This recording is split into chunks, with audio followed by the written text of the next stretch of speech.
अस्सलाम वालेकुम। आज की इस वीडियो में वज़ीर-ए-आज़म पाकिस्तान इमरान खान साहब के दौरा चीन में अब तक हासिल होने वाली कामयाबियों के हवाले से चंद मुख्तसर ग्लिम्पसेस आपकी खिदमत में पेश करने जा रहा हूं। इसलिए इस वीडियो के लिए मैं आपसे खुसूसी तवज्जो का मुतकाज़ी हूं। नाज़रीन, पहले एक मुख्तसर कलेक्टिव रेलेवेंट बैकग्राउंड आपकी खिदमत में पेश करना जरूरी समझता हूं, और वो ये कि इस मुल्क के अंदर चंद तबकात ऐसे मौजूद हैं जो हर चीज का फतवा वक्त से पहले ही जारी कर देते हैं। चुनाचे तज्जिए का और तबसरे का जो उसूल है उसका तकाजा ये है कि इमरान खान साहब 3 फरवरी से लेके 6 फरवरी तक चीन के दौरे पे हैं।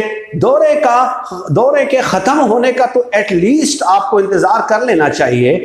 आप देख लीजिए कि 6 फरवरी को जब इमरान खान साहब वापस आते हैं तो वापसी से कबल क्या कोई जॉइंट प्रेस कॉन्फ्रेंस होती है या नहीं होती, और उसमें क्या क्या ऐलानात सामने आते हैं। जब वो ऐलानात सामने आए तो उसके बाद यकीनन आपका पूरा हक है कि उस हवाले से आप दौरे की कामयाबी और नाकामी के हवाले से बेशक आप फतवे जारी कर दें। लेकिन ये क्या बात हुई कि अभी इमरान खान साहब वहां पे लैंड ही नहीं किए तो आपने कह दिया कि ये दौरा नाकाम है। दौरा नाकाम है भाई, चाहे इमरान खान साहब है, चाहे नवाज शरीफ है, चाहे आसिफ जरदारी है, अगर बहैसियत प्राइम मिनिस्टर वो इस मुल्क को रिप्रेजेंट कर रहे हैं तो हमें चाहिए कि हम थोड़ा सा हौसले से काम लें, सब्र से काम लें। आपने देखा होगा नाजरीन कि अब्दुल रज़ाक दाऊद साहब ने CPAC के हवाले से एक बयान दिया था तो वो हमारे मीडिया ने खूब उछालना शुरू कर दिया। उसके बाद CPAC के हवाले से डेफिनेटली शकूक और शुबहात चाइनीज के जहन में पैदा हो गए। अब नाजरीन, इस दौरे की एक खास बात यह भी है कि इमरान खान साहब रज़ाक दाऊद को भी साथ ले गए हैं।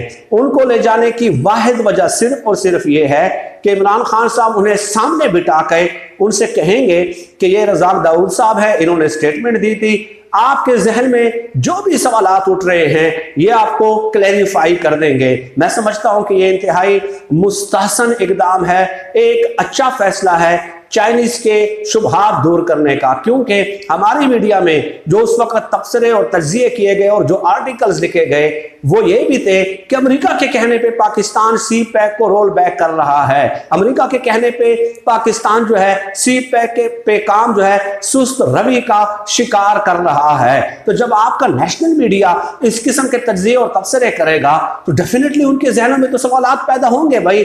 तो ये एक अच्छा फैसला है इमरान खान साहब का रज़ाक दाऊद को साथ ले जाने का। अब नाजरीन, पहलू तो चूंकि बहुत सारे हैं, बहुत ज्यादा हैं, लेकिन मुख्तसरन मैं ये बता दूं कि 18 मुख्तलिफ निजी और सरकारी जो कंपनियां हैं और जो ऑर्गेनाइजेशंस हैं जो बिजनेस ओरिएंटेड हैं, जो इन्वेस्टमेंट ओरिएंटेड हैं, जो दूसरे मुल्कों में इन्वेस्टमेंट करते हैं, उनके जो है ना हुकाम से, आला हुकाम से इमरान खान साहब की मुलाकात हो गई है। ये बहुत बड़ी डेवलपमेंट है, बहुत ही बड़ी डेवलपमेंट है जो मेन स्ट्रीम मीडिया पोर्ट्रे नहीं कर रहा, अवाम को नहीं बता रहा कि 18 मल्टी बिलियनियर बहुत बड़ी इन्वेस्टमेंट कंपनियों और ऑर्गेनाइजेशन के सरबराहों से और हुकाम से मुलाकात करना, डेफिनेटली उसमें क्या मुलाकात होगी, तो उसमें पाकिस्तान में इन्वेस्टमेंट के हवाले से ही बातें होती है ना। तो चंद नाम मैं आपको बता देता हूं और किन किन पहलुओं पे बात हुई है, तो उससे यकीनन आप ये समझ जाएंगे कि ये दौरा कितना कामयाब होने जा रहा है। अगेन आई एम सेइंग कि जब दौरा खत्म होगा उसके बाद उसका जो कंक्लूजन होगा वो तो हम अलग से आपकी खिदमत में पेश करेंगे, लेकिन सरे 10 जो डेवलपमेंट सामने आई हैं उस पे ही हम बात कर रहे हैं। एक कंपनी है कम्युनिकेशन, दूसरी है कंस्ट्रक्शन कंपनी है, तीसरी कंपनी जो है सीपोर्ट कंपनी है, चौथी कंपनी जो है रोड एंड ब्रिज कारपोरेशन है, China machinery and engineering corporation है। इनके हुकाम से इमरान खान साहब की मुलाकात हुई है और इन कंपनियों ने पाकिस्तान में recycling, textile, power, fibre optics, housing, dairy, water management, infrastructure development, railway, ज़राअत, तामीरात, मिल्क की प्रोडक्शन वगैरह। और इन तमाम चीज़ों के हवाले से इन्वेस्टमेंट में जो है वो क्या जाहिर की है, इन्होंने दिलचस्पी जाहिर की है।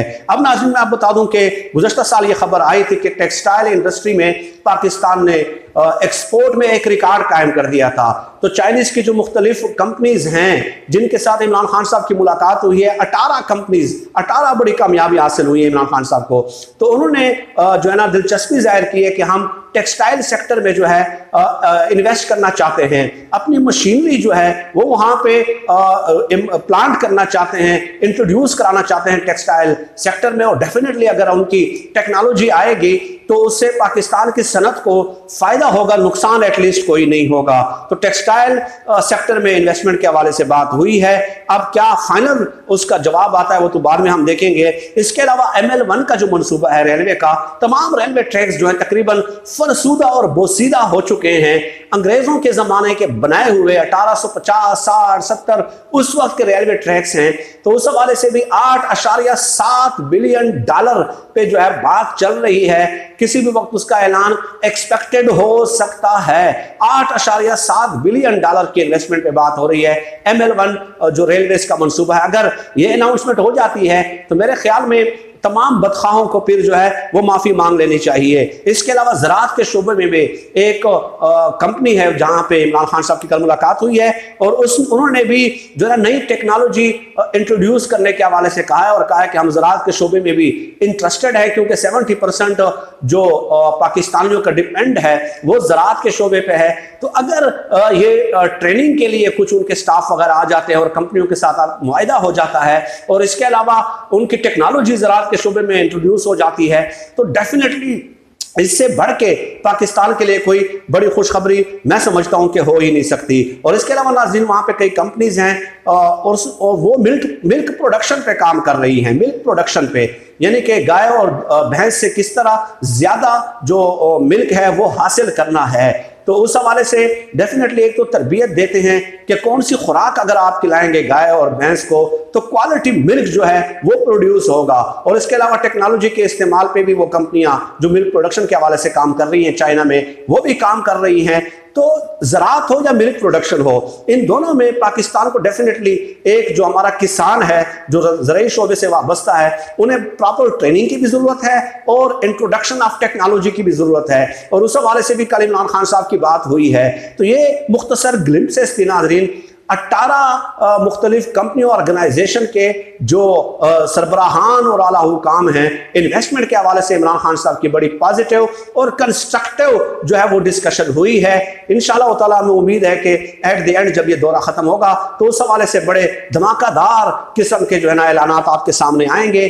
तो उस वक्त वो बदखा जो ये कह रहे हैं कि $3 अरब भीख मांगने के लिए इमरान खान साहब गए हैं, तो मेरे ख्याल में उन्हें जो है आला अखलाकी ज़र्फ़ का मुजाहरा करते हुए अपने उन तबसरों और तर्जियों पे माफ़ी ज़रूर मांगनी चाहिए। और एक बात मैं अर्ज़ कर दूं कि इमरान खान साहब कोई ज़ाती और निजी दौरे पे नहीं गए, ही इज़ रिप्रेजेंटिंग स्टेट। जैसे कि मैंने इंट्रोडक्शन में कहा कि कोई भी वज़ीर आज़म हो तो हमें उनका वेट करना चाहिए, क्या ये दौरे का इख्तिताम पे क्या एलामिया जो है वो सामने आता है। यही हुब्बुल वतनी का तकाजा है। बाकी जो बुग़्ज़ है, तासुब है और अनाद है, और उसका मेरे ख्याल में इलाज जो है वो लुकमान हकीम के पास भी नहीं होगा। फिल वक्त नाज़रीन आज की इस वीडियो में इतना ही। अल्लाह पाक से दुआ है कि अल्लाह पाक हमें खल्क़ खुदा के लिए आसानियाँ पैदा करने की तौफ़ीक़ अता फ़रमाया। आमीन या रब्बिल आलमीन।